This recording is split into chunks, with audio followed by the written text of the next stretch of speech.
वैभववाडी करोळ गगनबावडा घाट 12 September पर्यंत आता वाहतुकीसाठी बंद असणार आहे। काल घाटामध्ये दरड कोसळली आपण पाहिलं आणि त्यानंतर सुरक्षिततेच्या दृष्टिकोनामधून हा घाट आता बंद असणार आहे। वैभववाडी भुईबावडा घाट मार्गे पर्यायी वाहतूक सध्या वळवण्यात आली आहे। पाऊस आणि धुकं सुद्धा आहे आणि त्यामुळे दरड हटवण्यात अडथळा निर्माण होतोय।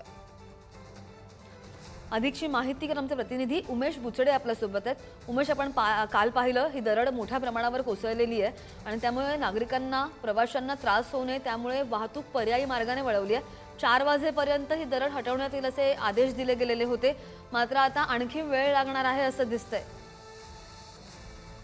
निश्चितच सध्या आपण पाहिलं की काल सकाळी 8 वाजता ही दरड कोसळली होती करोळ गगनबावडा घाटामध्ये आणि त्यानंतर सायंकाळपर्यंत ही हटवण्यात जाईल अशी शक्यता होती, पण रात्रीपर्यंत काम सुरू होतं, पाऊस आणि धुकं होतं, त्यामुळे ही दरड काढण्याचं काम युद्धपात सुरू असताना पण देखील मध्ये मध्ये काही अडथळे होते आणि तरी आणि काही ठिकाणी दरड कोसळण्याची शक्यता आहे। त्यामुळे सुरक्षेच्या दृष्टिकोनातून पुढील 8 दिवस हा घाट वाहतुकीसाठी बंद ठेवणार आहे असं प्रशासनाने एक पत्र जाहीर केलेलं आहे। कारण 12 सप्टेंबर पर्यंत हा बंद राहणार आहे। कारण हा घाट आहे तो सुरू झाल्यापासूनच आपण बघितलं तर पावसामध्ये असेल किंवा अन्य काही वेळी हा घाट बंद आहे। कारण दरड कोसळते आणि त्यानंतर मग 4 ते 5 तास किंवा 2 दिवस हा घाट बंद राहतो आणि गेली वर्षभर हा घाट नवीन म्हणजे काँक्रिटीकरण करण्यात आलं आणि वर्षभर हा काँक्रिटीकरणासाठी बंद ठेवण्यात आलं होतं, त्यामुळे परिणाम पूर्ण वैभववाडी बाजारपेठेवर झाला होता आणि तशाच पद्धतीने आता पूर्ण गणेश चतुर्थीच्या तोंडावर दरड कोसळल्यामुळे 8 दिवस हा घाट बंद राहणार आहे आणि पर्यायी वाहतूक आहे ती अनुचित प्रकार घडू नये आणि प्रवाशांच्या जीवाशी उगीचच खेळ नको त्यासाठी सुद्धा हा घाट बंद आहे। धन्यवाद उमेश दिलेल्या सगळ्या सविस्तर माहितीसाठी।